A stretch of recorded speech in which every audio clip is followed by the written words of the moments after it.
엄청난 변화를 가져오고 있다 하는 생각을 하게 되면서 이제 우리가 참 형제 자매님들이 이 모이는데 여러 가지로 어려운 그러한 부분들이 많습니다.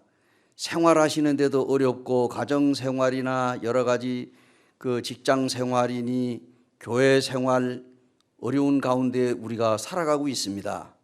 이것이 바로 우리 주 예수 그리스도의 다시 오심이 매우 임박했다고 하는 그러한 징조가 아닌가 하는 생각을 해요.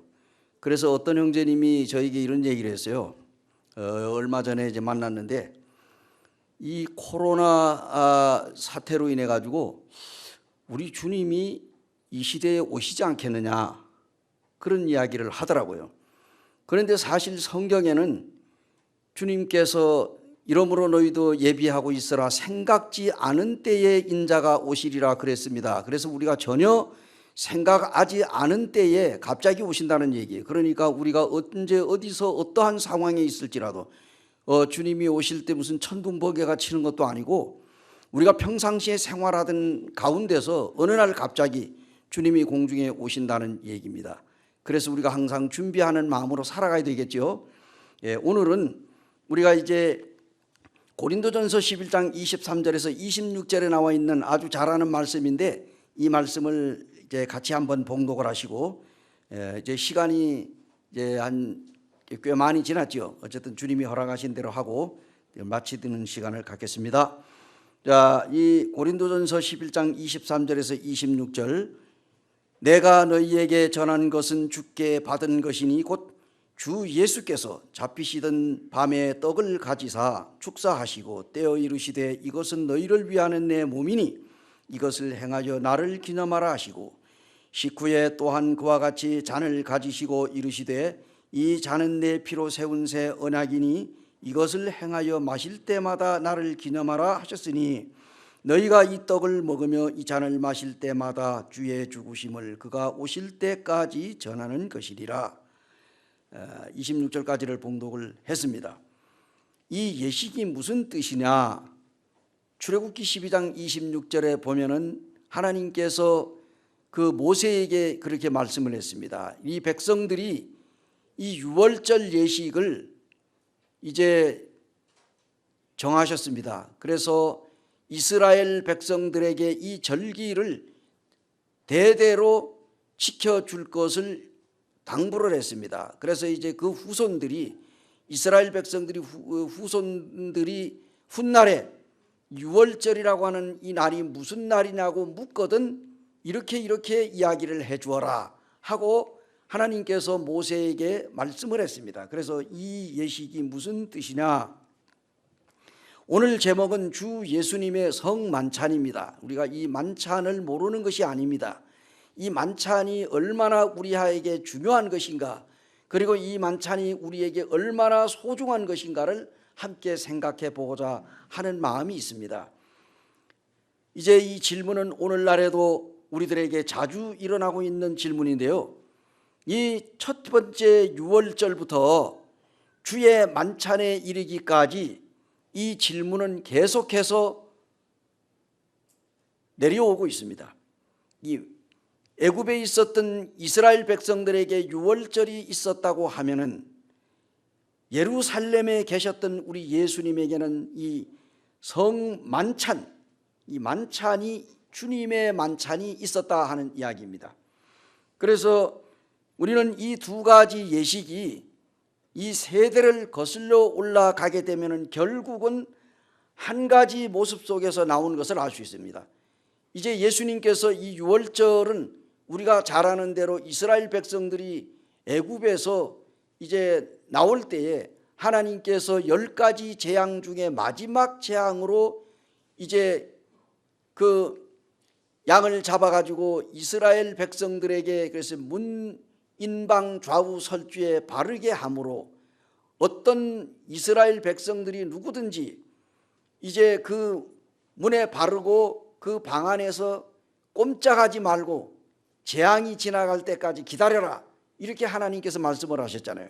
그때에 온 애굽에 있는 모든 장자들, 처음 난 짐승들 다 죽이는 그런 아주 마지막 재앙을 하나님이 선포했습니다. 그래서 이스라엘 백성들은 양을 잡아가지고 문 인방 좌우 설주에다가 발라놓고 그들은 방 안에서 꼼짝 않고 있었어요.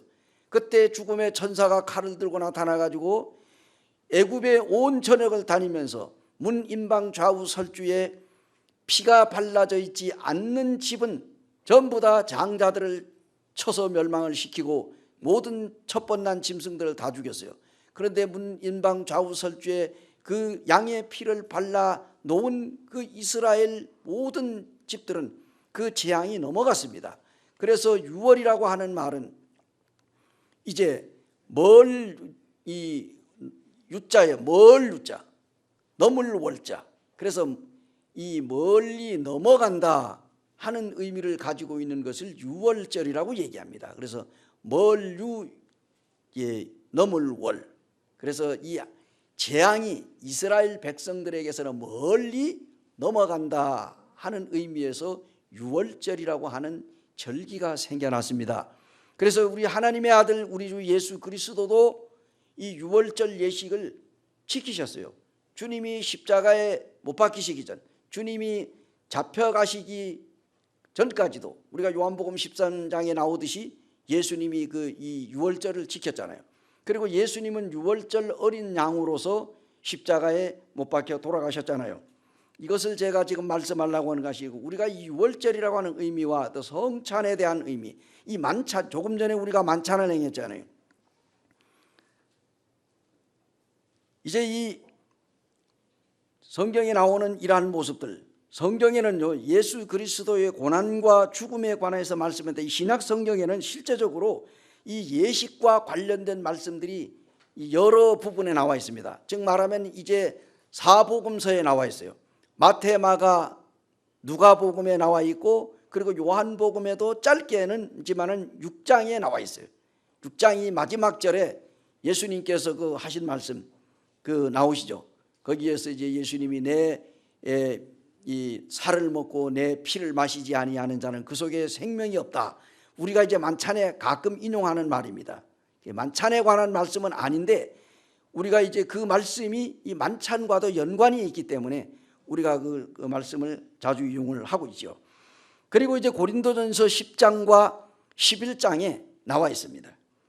우리가 지성소에 들어갈 때 모든 사람들의 생각이 각각 다를 수 있으나 성찬식에 참석할 때는 하나님의 자녀들, 성찬식에 참여하는 하나님의 자녀들에게는 이게 예수 그리스도 안에서 모두가 하나가 되는 것이다 라고 렐프 G 턴버리라고 하는 사람이 이야기를 했습니다. 그렇습니다. 우리 이 만찬은 성도들의 마음을 하나로 묶어주는 이러한 아주 중요한 만찬입니다. 우리가 잘 아는 대로 고린도 교회에는 당시에 이 만찬을 할 때에 그들에게 분쟁이 있었습니다. 그래서 사도 바울은 분쟁을 하면서는 만찬을 할 수가 없다고 그랬어요. 그래서 이 만찬을 행할 때는 분쟁이란 있을 수가 없습니다. 우리가 온전히 성도들의 모든 마음이 하나로 집약돼서 우리 주 예수 그리스도의 죽으심과 부활하심, 승천하심, 다시 오심, 다양한 우리 주님의 그 삶의 모습을 우리가 기억하고 기념하고 이렇게 행하는 이 모든 것들이 바로 이 만찬이기 때문에 만찬은 얼마나 중요한지 모릅니다. 그래서 오늘 우리가 이 본문을 통해서 구원받은 살아가는 성도들이 이 만찬이란 도대체 어떤 것이냐, 그래서 주님의 성만찬은 신교의 식탁이다. 제가 이렇게 주제를 한번 이 소주제를 적어봤습니다. 고린도전서 10장 21절에 의하면은 너희가 주의 잔과 귀신의 잔을 겸하여 마시지 못하고 주의 식탁과 귀신의 식탁에 겸하여 참여하지 못하리라. 또 요한복음 13장 3절에는 저녁 먹는 중 예수는 아버지께서 자기 모든 것을 자기 손에 맡기신 것과 또 자기가 하나님께로부터 오셨다가 하나님께로 돌아가실 것을 아시고 야, 이 식탁이라고 하는 건 뭘 얘기합니까? 이거 음식을 먹는 상을 가리키는 것이 아니겠습니까? 식탁. 그래서 이 식탁, 즉 상이라고 하는 것은 가족적인 친교의 상징입니다. 여러분들 가정에 보게 되면 대부분의 식탁이 있습니다. 식탁에 앉아가지고 사랑하는 가족들이 그게 음식을 차려놓고 거기에서 이제 그 음식을 즐기는 것이 바로 이 식탁입니다. 그래서 이제 이 식탁에 가족들은 이 상에 모여 앉아가지고 함께 식사를 했는데 예수님께서도 두 제자에게 따라오라고 말씀을 하셨습니다. 우리가 이제 요한복음 1장에 보게 되면은 거기에 이제 예수님께서 처음에 누구를 부릅니까? 안드레를 부르고 그다음에 베드로를 부르고 그다음에 요한과 이제 야고보를 부르시는 장면이 나옵니다. 거기에서 이제 예수님께서 그들을 불러가지고 주님과 함께 이제 동행하면서 그 식탁을 마주하고 그리고 그 이후에 사랑하는 제자들을 불러가지고 이제 그들을 사도로 삼으시고 그들과 항상 함께 다니면서 음식을 나누면서 주님이 교제를 했습니다. 그래서 이 예수님의 제자들은 이제 그 예수님을 믿는 자들은 항상 주님께서 그들에게 친절을 베푸시고 우리가 이제 성경을 보게 되면은 예수님을 따라서 말씀을 듣기 위하여 나오는 사람들에게 예수님이 그냥 보내지 않았어요. 그들에게 때가 되게 되면은 어떤 방법을 통해 가지고라도 예수님께서 그들에게 먹여서 보냈어요. 그들이 뭐 스스로 도시락을 지참하지 오고 않더라도 그 우리가 요한복음 6장에 나오는 걸 보게 되면은 그 오병이어의 기적에 5천 명이 넘는 수많은 사람들, 그것도 뭐 남자만 숫자를 세어가지고 5천 명이라고 누가 그러더라고요. 그러면 아이들과 이 여자들까지 합하면은 굉장히 많은 숫자가 왔답니다. 그래서 어쨌든 간에 성경에 적혀 있는 대로라면 5천 명이야. 이 5천 명에게 오병이어의 기적으로 배불리 먹고 남은 조각이 12바구니에 차도록 이러한 역사가 바로 이제 성경에 나옵니다. 그래서 이걸 주님께서는 항상 배고픈 자들을 그들에게 풍성하게 배부르게 먹여서 보냈어요. 그래서 이제 예수님은 특별히 이제 그 베다니 이 나사로 가정에 자주 방문했습니다. 나사로의 그 삼남매의 가정에 항상 가고 올 때마다 베다니에 들려가지고 주님이 마지막에 십자가를 지시기 전에도 베다니에 올라가서 이 가족을 만났잖아요. 그래서 이제 그 가서 이제 식탁에 함께 식사를 나누었습니다. 이 다락방에서 행하신 주님의 마지막 말씀 중에는 이제 하나님께서 그 제자들에게 어떻게 제자들을 사랑하셨고 어떻게 주님께서 이제 우리가 주님 앞으로 나가야 할 것인지를 그 거처를 주님께서 예비하고 계신다는 사실도 이제 요한복음 13장에서부터 요한복음 17장까지가 이 고별 설교라고 할 수 있어요. 우리가 잘 아는 대로 요한복음 13장에는 예수께서 이제 돌아가실 때가 다 된 걸 알고 주님이 사랑하는 제자들을 사랑하시되 끝까지 사랑하셨다 하는 것이 요한복음 13장 1절부터 나오고 있습니다. 그가 이제 떠나서 아버지께로 돌아가실 때가 된 줄 알고 그가 자기 사람을 사랑하시되 끝까지 사랑했다. 그래서 우리 주님은 사랑하는 자들을 끝까지 주님께서 사랑하셨습니다. 그리고 이제 라오디게아의 교회에 보내는 편지를 보게 되면 예수님께서 볼지어다 내가 문 밖에 서서 두드리노니 누구든지 내 음성을 듣고 문을 열면 내가 그에게로 들어가고 그는 나에게로 들어가 함께 먹고 마실 것을 예수님께서 말씀하셨습니다. 그래서 여기에서도 또한 이제 그 한 가정에 놓여진 식탁을 상기시켜 줍니다. 그래서 우리가 음식을 나누는 건 뭡니까? 이 교제. 이 예수님의 성만찬은 다시 말하면 이 친교, 이 교제를 얘기합니다. 이 코이노니아, 이 교제의 식탁이다. 그래서 우리가 음식을 먹으면서 대화를 많이 하잖아요. 우리가 이제 교회 안에서 식사 못하게 지금 하잖아요. 정부에서. 뭡니까? 이게 우리가 전에는 입에다 마스크를 쓰지 않았어요. 지금은 이제 말도 하지 말고 먹지도 말라고 마스크 다 씌워놨어요. 야, 우리가 지금 얼마나 우리가 지금 그 어려운 가운데 살아가고 있습니까? 예. 만찬을 떼잖아요. 떡을 떼려고 하는데 이걸 쓰고 있다가 이걸 깜빡 잊어버리고 그냥 떡을 갖다 입에다 집어넣는 경우가 있어. 넣으려고 하다 보니까 딱 막혀서. 그런 거 경험 안 했습니까? 예, 그 떡은 그렇다 치고 포도주를 갖다가 만약에 여기다 갖다 부었다 하면 어떻게 되세요? 완전히 하얀 데가 새빨갛게 되겠죠. 우리가 이제는 이 코로나 이전에 우리가 마스크 쓰지 않고 사랑하는 성도들과 함께 다닥다닥 붙어가지고 또 혹은 원으로 그려 앉아가지고 서로 대화를 서슴없이 하고 그리고 그냥 자유롭게 먹고 마시면서 우리가 주님 안에서 나누던 사랑은 이제 그리워지는 시대가 됐어요. 여러분 어떻습니까? 띄엄띄엄 앉아가지고 이게 이제 옆에 접촉하면 행여나 옮을까봐 이게 지금 교회에서 지금 확진자들이 늘어남으로 인해 가지고 지금 이제 모임에도 얼마나 불편한지 몰라요. 그죠?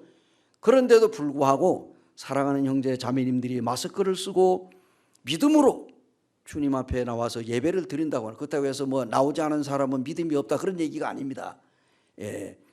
우리가 이게 믿음은 뭡니까? 각 분량이 따로 있습니다. 그죠? 그래서 성경에 보면은 뭐라고 했습니까? 히브리서에서 히브리 기자가 믿음이 없이는, 자 따라하세요. 믿음이 없이는 하나님을 기쁘시게 할 수 없나니. 우리가 믿음이 없이는 하나님을 기쁘게 할 수 없어요. 우리가 믿음을 가지고 주님 앞에 나와서 예배를 드리고 성도들과 우리가 교제합니다. 솔직히 말해서 여러분 온라인 우리가 예배 드린다고 어떻습니까? 온라인 예배 잘 들으세요. 교회 못 나오시는 분들, 우리가 그때 이 교회 몇 개월 동안 우리가 못 나올 때 온라인 예배를 했죠. 처음에 한두 번은 어떻습니까? 열심히 합니다. 솔직히 말해서. 그죠? 그 다음에 한 세네 번째 가게 되면은 뭐예요? 우리가 정신이 흐트러지는 거예요. 그리고 이 기도도 마찬가지입니다. 기도. 지금 이제 우리가 이 줌으로 이제 기도하는 게 이 기도하는 거 배워가지고 지금 같이 잘 써먹으면 더 많은 성도들이 참석하고 그러겠죠. 그렇지만 또 이게 이제 참석이 잘 안 되는 그러한 경우도 있습니다. 그래서 이 온라인으로 하는 거, 이게 영상을 통해 가지고 예배를 드리는 것, 말씀 듣는 것하고 실제적으로 교회에 나와서 성도들과 서로 우리가 눈과 눈을 마주보고 우리가 호흡을 하고 그리고 함께 우리가 찬양하고 기도하고 예배드리고 말씀 듣고 하는 것이, 이것이 영상과는 뭡니까? 우리가 견줄 수가 없지만은, 그러나 우리가 지금 이 사회적으로도 그렇고 국가적으로도 그렇고 우리가 어쩔 수 없기 때문에 우리는 이제 우리의 생명과 안전을 위해서, 우리가 이 교회에 만약에 한 사람이 확진자라도 생겨났다고 해봐요. 그때부터 이건 그냥 폐쇄시키고 우리 모든 성도들을 다 전수조사 들어갈 거예요. 그리고 요즘에 QR이라고 하는 이게 나와가지고 우리의 모든 신상 정보를 전부 다 그냥 내놓게 되는 거예요. 이러한 상황에 있기 때문에 이게 앞으로도 우리가 계속 더 심해지면은요, QR 교회 전부 다 해야 돼요. 우리 전부 다 해야 돼요. 지금 텔레비전 나오잖아요. 그러니까 우리가 지금 주님 앞에 이렇게 마스크를 쓰고 거리 간격을 유지해 가지고 우리가 이제 예방 수칙을 잘 적용하면서 나와서 예배 드릴 수 있다고 하는 것이 지금이라 얼마나 하나님 앞에 감사합니까? 정말 감사한 거예요. 그러므로 왜 구원받은 우리에게 성찬이 중요하겠습니까? 성만찬이. 그것은 바로 주님이 성만찬이 가장 중요한 기능 중 하나가 바로 우리의 자신과 주님과 함께 만남을 갖기는, 이 존재하는 거예요. 각 고속도로를 달리다 보게 되면은 중간중간에 이게 휴게소가 있습니다. 거기에서 약속을 하고 만나고, 만남의 장소잖아요. 만남의 장소. 거기에서 휴식을 취하고 음식을 먹고 거기에서 뭡니까? 서로 약속한 사람이 만나가지고 교제하고, 나는 이게 얼마나 이게 좋은 거예요. 그래서 바로 이 주일날 주님 앞에 나와서 이 예배 드리는 거, 그리고 이 만찬, 정말 우리 모임에는 이 만찬이 생명과 같다고도 볼 수가 있어요. 얼마나 이 만찬 예배가 중요한가 하는 것이, 이게 교회 생활하지 못하는 사람들, 그리고 이제 일반 기성교회 사람들은 이걸 잘 몰라요. 이 만찬의 중요성을. 어떤 것이 주님의 식탁입니까? 식탁이라고 하는 것은 주님과 제자들과 함께 만나는 특별한 장소예요. 특별한 장소. 오늘날 우리 가정에서도 만남을 갖는 것이 이 식탁을 중심으로 해서 모이는 거예요. 근데 우리가 뭡니까? 이제 마음대로 어디 음식점에 가가지고 음식도 잘 못 사 먹고 집에서 이제 가만히 앉아가 요즘에 참 시대가 그렇게 됐잖아요, 그죠? 그래서 이제는 그냥 전화 한 통 하면 그냥 음식 배달나 해주고 그러니까 그건 없겠지만은 어쨌든 이제 가족들 이렇게 모여가지고 그리고 해외에서 입국을 하게 되면은 그가 걸렸든 안 걸렸든 상관없이 그냥 자동적으로 2주간 그냥 격리를 해가지고 이게 무슨 감옥 생활하는 것도 아니고 가족들하고 접촉도 못하고 그냥 밥을 넣어주고 그냥 빈 그릇 빼내고 일이 얼마나 불편하겠어요. 그렇게 안 할 수가 없다는 얘기. 네. 이런 가운데서 우리가 정말 교회에 나와서 주님과 함께 교제하는 것, 지금 우리가 예배 드리는 것은 주님과 함께 음식 나누는 거예요. 식탁 교제라고. 그래서 이게 단순하게 우리가 그냥 떡 띠고 잠 마시는 것이 이게 아니라 형식적인 것이 아니라 바로 우리 주님과 함께 우리가 이 친교를 갖는 거예요. 그렇지 않습니까? 그렇기 때문에 우리가 정말 성경에 보게 되면은 참 이 주의 성만찬, 그때 당시에 당시 고린도 교회가 귀신의 잔과 주님의 잔에 함께 참여를 했다고 하는 게 무슨 얘기냐? 이제 이 고린도라고 하는 도시가 우상의 도시예요. 아주 이 여신 숭배가 당시에 팽배했거든. 그래서 이 로마와 그리스에서 넘어온 이러한 이 우상 숭배에 젖어들어 가지고 이들이 구원받기 전에 어떤 상태였느냐? 그 여신에게 가서 이제 제사를 지내고 음식을 만들어 가지고 거기서 그냥 거기 먹고 마시고 이랬던 사람들이야. 근데 복음을 듣고 구원받았잖아요. 구원받아서 주님 안에 들어왔는데도 이들이 연약하다 보니까 귀신한테 가서도 제사 지내고 또 교회 와가지고 또 이 그리스도의 이 몸과 피를 상징하는 떡과 잔을 먹고 마셨다는 얘기예요. 그래서 이 바울이 그걸 알고 이 고린도 교회에 편지를 한 겁니다. 너희가 귀신의 잔과 주의 잔을 겸하여 마시지 못하고, 그런 말씀을 한 이유가 뭐냐? 바로 그 당시 고린도 교회의 연약한 성도들이 그와 같은 삶을 살고 있었어요. 그래서 바울이 편지를 써가지고 너희들이 귀신의 잔에 참여했었는데 이제 구원받아가지고 그리스도 안에 들어왔으니까 이제 그 옛 것을 다 패하고 그 귀신에게 절하고 우상 숭배하던 것을 멀리하라. 그리고 이제는 주님 안에서 구원받은 성도들이 주님의 몸과 보혈을 상징하는 이 만찬을 참여해라. 이렇게 해서 바울이 그들에게 가르치기 위하여 그 편지를 썼던 것입니다. 그래서 이 고린도 교회 성도들이 처음에는 그것을 끊기가 여간 쉽지 않았어요. 여러분, 오랫동안 젖어온 그 관습을 하루아침에 깨뜨리는 거 쉬워요, 어려워요? 정말 이게 습관이라는 건 무서운 거거든요. 예. 우리가 지금 뭐예요? 처음에 우리가 이 마스크 쓸 때는 어떻습니까? 겨울에는 겨울대로 입김이 나가지고 안경 안 쓴 사람한테 별로 없어요. 안경 쓴 사람한테는 여기 그냥 그 김이 서려가지고 그 앞이 안 보여요. 그런데 이 여름이 또 여름대로 또 이게 입을 틀어막아 놓으니까 땀이 뻘뻘 나고 얼마나 힘들어요. 근데 이게 계속해서 계속 지금 몇 개월씩 쓰다 보니까 어떻게 됐어요? 이제는 이거 쓰고 잠을 자도 상관이 없어. 예. 이 그만큼 익숙해졌다는 얘기예요. 지금 학생들 봐봐요. 이 어린이집에 가는 애들 보세요. 어린이집, 유치원, 학교 이거 끝날 때까지 계속 쓰고 있어야 돼. 근데 아이들이 우리가 민지도 보니까 아침에 나갈 때 딱 쓰면은 올 때까지 그냥 쓰고 있어. 그러니까 애들이 얼마나 덥겠어요. 근데 이게 유치원에서도 벗었고 말하면 안 된다. 이게 계속 쓰고 있어요. 먹을 때만 빼고. 그러니까 어른들도 뭐예요? 처음에는 이게 답답했는데 지금은 어떻습니까? 지금은 이제 이게 딱 습관이 돼가지고 이거 쓰고 있어도 썼는지 안 썼는지 모를 정도로 이게 딱 습관이 되니까 또 그냥 또 살아가는 거죠. 전에는 뭡니까? 이게 길가에 나갈 때 이거 운동하러 갈 때는 왜 버리면 벗어가지고 주머니로 하도 답답한. 그래서 한 바퀴 돌고 오잖아요. 사람들이 계속 쓰고 다니는 건데 다른 사람 다 썼는데 내가 안 쓰면 뭐예요? 요거 죄인 되는 것 같아. 기분이라. 이거 내가 죄인 되나? 그러니까 이거 또 쓰는 거예요.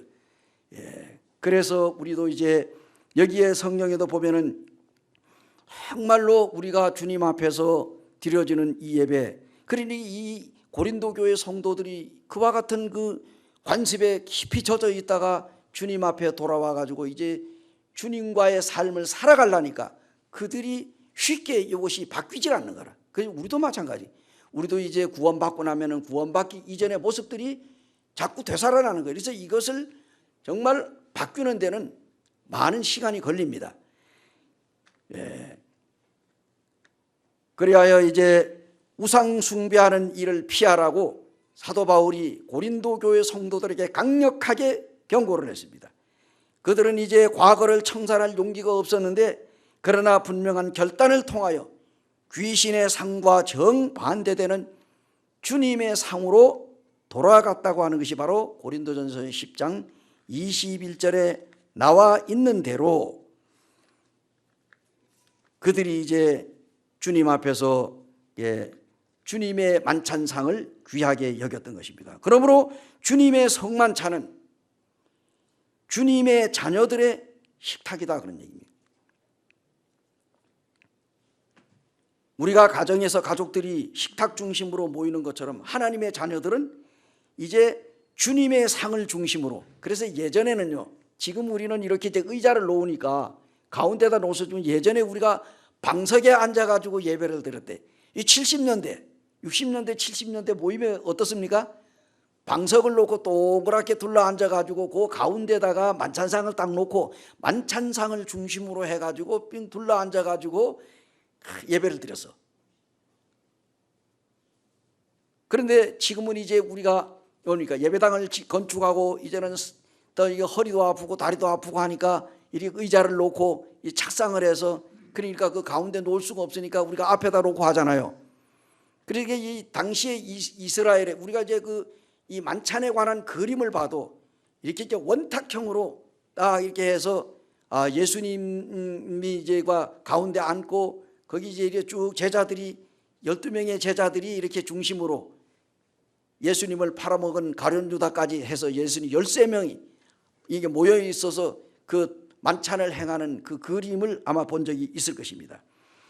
그래서 이제 이 주님과 함께 교제하는 이 친교의 식탁이 바로 이 만찬이에요. 그래서 만찬이 중요하다는 얘기. 그런데 이제 여기는 인종과 문화, 언어 초월해가지고 모이는 거예요. 예수님의 12제자들 보세요. 그 직업이 다양하잖아요.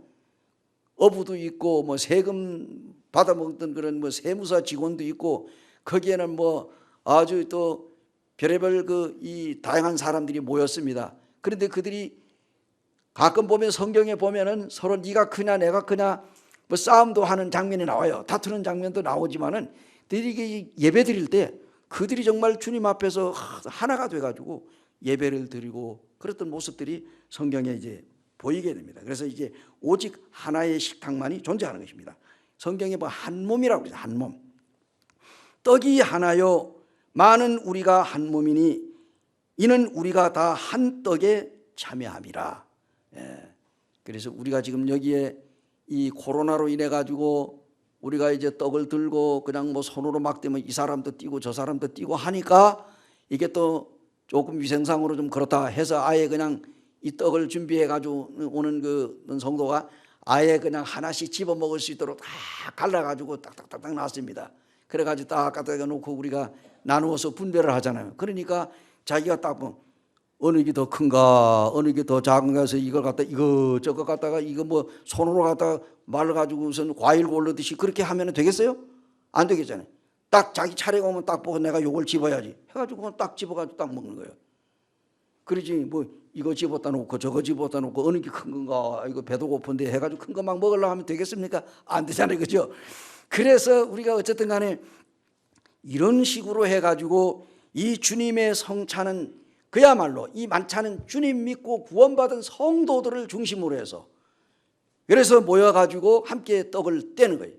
캐나다에 가봤더니 어느 모임 이 캐나다 이 홀이라고 하는데 이 캐나다 모임에 거기 이제 제가 이제 그 토론토에 갔어요. 토론토에 가 예배를 딱 드리러 왔는데 거기에는 구원받은 성도들이 또 있고 구도자 좌석이 따로 있어.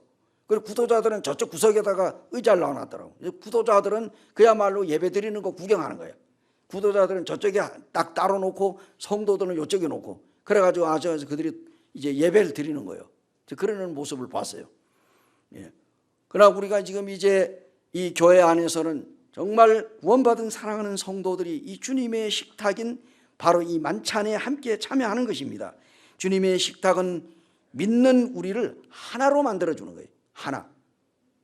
그래서 이 주님의 상을 통하여 우리는 다음과 같은 사실을 증거해야 하는데 그것은 바로 하나님의 은혜가 나에게 임했고 그 은혜를 인하여 주님의 삶과 생활을 우리가 함께 나누어 갖는 것입니다. 이러한 진리 안에서 하나님의 자녀들은 하나가 되는 것입니다. 자, 우리가 지금 이제 이 초대교회의 생활을 한번 보게 되면은요, 이제 우리가 이제 고린도전서 10장 마지막 절에 보니까 사도 바울이 이런 글을 썼어요. 그런즉 너희가 먹든지 마시든지 무엇을 하든지 다 하나님의 영광을 위하여 하라. 딱 결론을 내렸습니다. 그리고 초대교회 생활에서 서로 음식을 나누는 것이 얼마나 중요한지 몰라요. 자, 지금 우리 애찬 못하죠? 애찬 안 하니까 일단은 자매들이 얼마나 편합니까? 얼마나 편해요. 자, 이게 이제 3개월, 4개월, 1년이 지나가 봐. 그 후에부터 하고 싶은 마음이 있어요, 없어요? 솔직히 말해서. 아이고, 안 하니 이렇게 좋은데, 아이고, 뭐 딴 방법이 없을까? 이런 생각을 안 하고 사시는 줄로 믿습니다. 예. 그렇지만은 어쩌다가 야, 우리 뭐 이거 저 상황을 봐가지고 아이고 먹어야 되지 않나? 뭐 좀 하자 하면 에이 이거 아직 코로나도 안 끝났는데 큰일 나려고 이렇게 해가지고 또 브레이크를 거는 분들도 있을 수 있어요.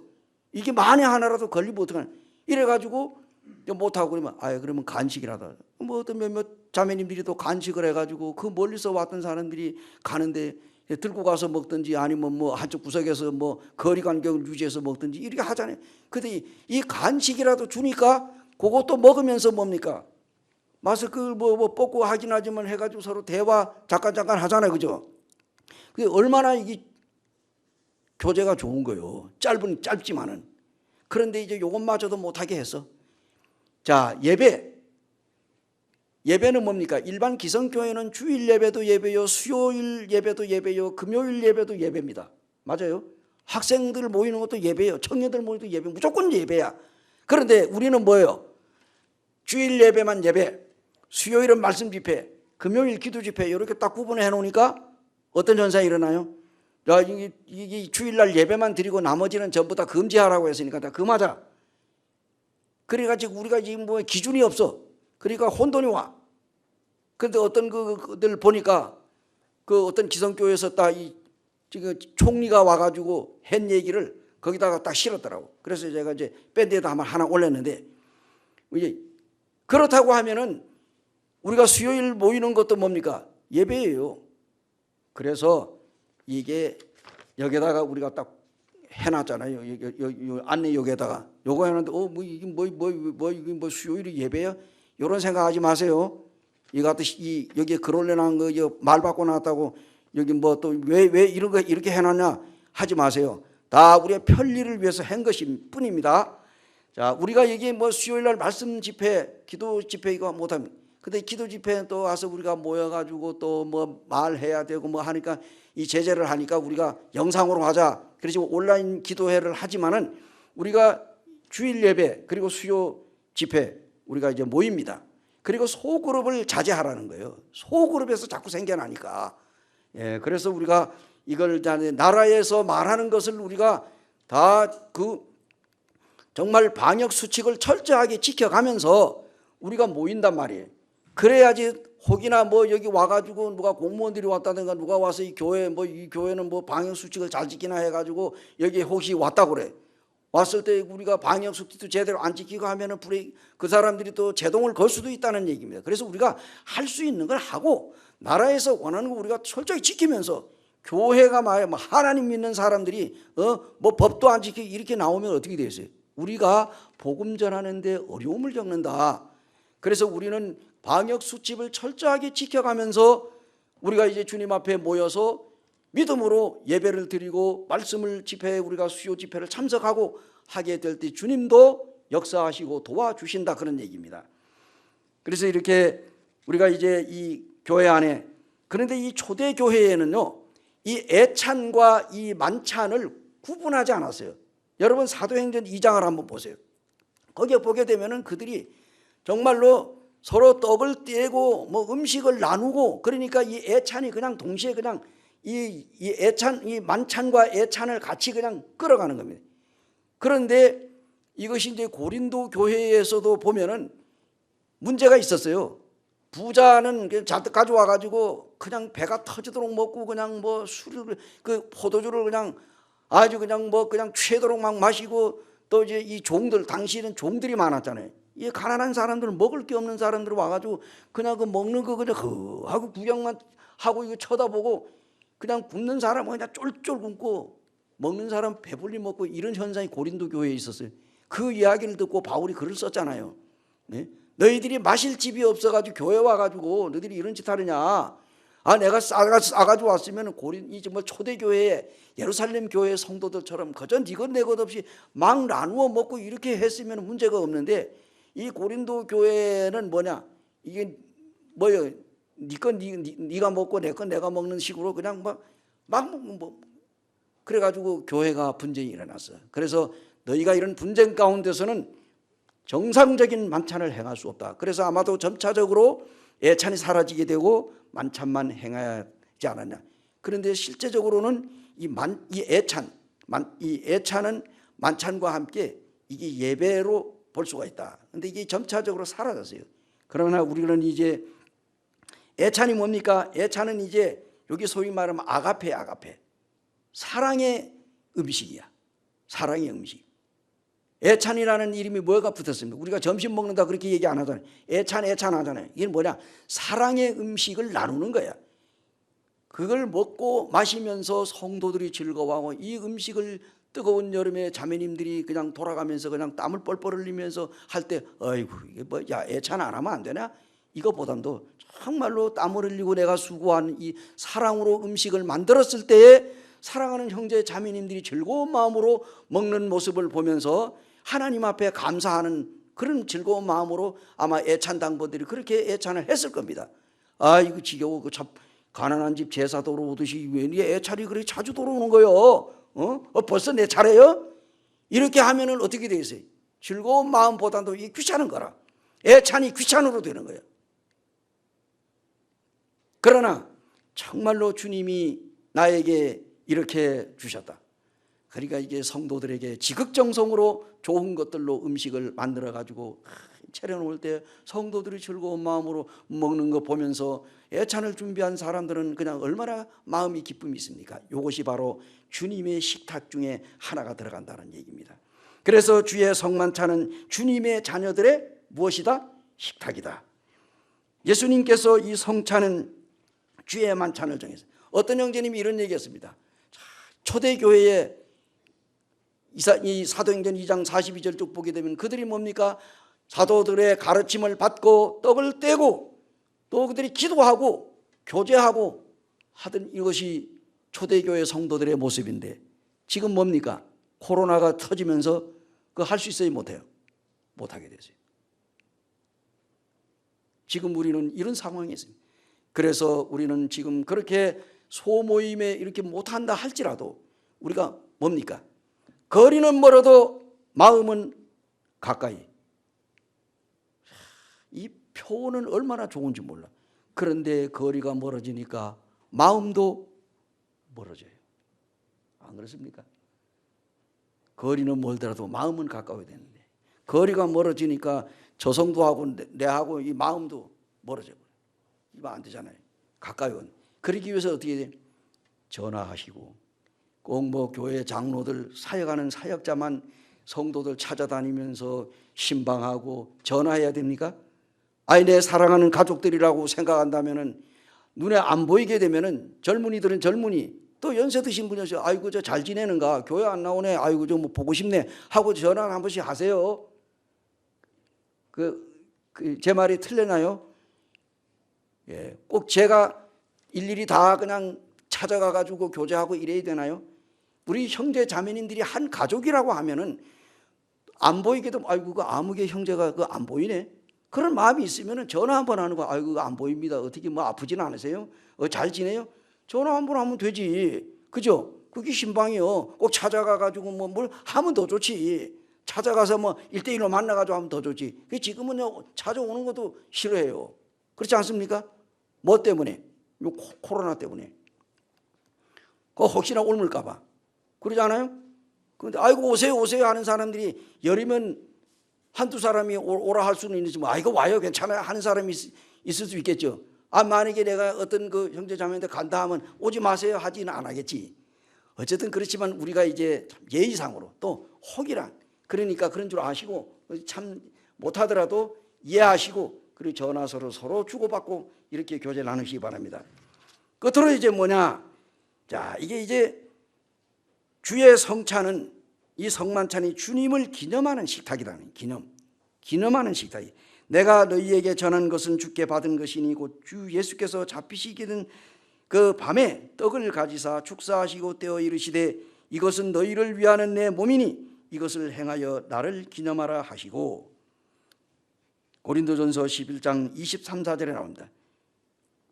당신의 은혜로운 말씀을 따라 내가 겸손히 이를 행하리다. 오 나를 위하여 돌아가신 주님이시여 내가 당신을 기억하리다. 나를 위해 버리신 당신의 몸은 나를 위한 새 양식이 되었나이다. 내가 받아 마실 당신의 피로 인하여 나는 당신을 기억하리다. 당신이 당하신 온갖 고난 속에 나를 행하신 당신의 사랑을 느끼나이다. 오 주여 내 생명이 숨쉬고 있는 한 내가 당신을 기억하리다. 나의 육체가 다 시들어버리고 나의 정신이 쇠약해질 때에 당신의 나라는 이 말이다. 그 날에 주 예수여 나를 기억하소서. 제임스 몽고벨이라고 하는 사람이 글을 썼습니다. 우리는 이 주님의 성만찬은 주님을 기념하는 식탁입니다. 주님께서 내가 너희에게 전한 것은 주께 받은 것이니 곧 주 예수께서 잡히시던 밤에 떡을 가지사 축사하시고 떼어 이르시되 이것은 너희를 위하는 내 몸이니 이것을 행하여 나를 기념하라 했습니다. 기념하라. 그래서 우리가 이 주일날 만찬은 주님을 기념하는 것입니다. 이것을 행하여 나를 기념하라. 24절에는 주님께서 성만찬을 제정하신 것을 살펴보면 주님이 12 사도들과 함께 다락방에서 거슬러 올라가게 되는데 그날은 바로 유월절이었습니다. 유월절 전날 이제 주님께서 마지막으로 만찬을 행하고 그 새벽에 감람산에 가서 기도하다가 이제 가룟 유다가 그 제사장들과 그들을 동원해 가지고 횃불을 들고 와서 주님을 체포해 가는 장면이 나옵니다. 라삐여 안녕하시옵나이까 하고 주님의 입에다가 쪽 하고 입을 맞추는 동시에 주님이 잡혀가는 이러한 그 모습이 나옵니다. 어쨌든 이제 이러한 배경이 무궁무진한 교회 진리들이 있겠지만 우리가 분명히 기억해야 할 것이 있으니 바로 주님이 우리에게 가르쳐 주신 이 만찬, 이 말씀을 잊어버리지 말고 기억하시기 바랍니다. 그렇다고 하면 기념이라고 하는 것은 이 역사의 그 기초를 두고 있습니다. 유월절 유대인들에게 주신 하나님의 명령으로 행하고 있을 때 예수님도 실제적으로 이 유월절 예시에 참석을 했습니다. 그리고 유월절 어린 양으로 희생했습니다. 그리고 주님이 우리에게 이 예식을 제정했습니다. 이 예식을 통하여 우리는 주님 앞에 한 걸음 한 걸음 나가며 이 만찬이라고 하는 것이 얼마나 우리에게 중요한 것인가를 사랑하는 형제 자매님들이 아시고 우리가 이 만찬을 소홀히 하지 않고 이 만찬이 얼마나 우리한테 중요한 것인가를 한번 생각하면서 일주일 동안도 주 안에서 건강한 삶을 사시기를 바라면서